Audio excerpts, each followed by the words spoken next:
You can find the announcement icon by opening the Tools menu in your navigation banner. When you click on the announcement icon, you are taken to the announcement tool. There you will have two options: new announcement and more actions. When you've made multiple announcements to your class, more actions provides you with ways to reorder your announcements.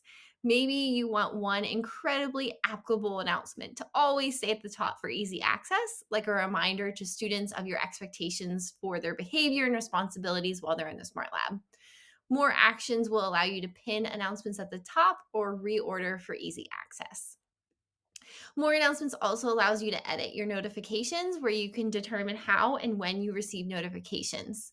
The other option is you may use an RSS feed. The RSS feed is a simplified text view of all notifications you have previously made. To make a new announcement, you will want to click New Announcement.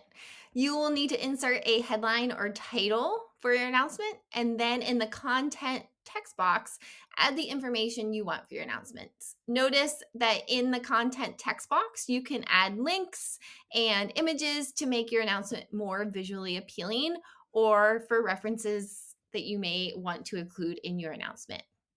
You can also set your announcement to be visible until an end date occurs. This could be useful if you don't want to clutter up your students' announcements when a specific announcement is only applicable on a particular day or during a particular period of time.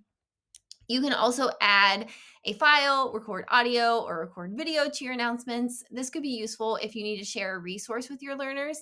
They will have easy access to the document when they read the announcement. Or if it is more appropriate for your learners to engage with your announcement through audio or video instead of written text, you have that option to share the information with them.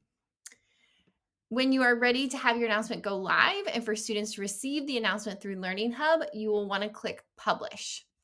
If you want to construct an announcement and wait until you release it, you can always click Save as Draft. When you're ready to release the announcement, you just need to click on the announcement icon underneath your tools in the navigation banner. I have a draft right here.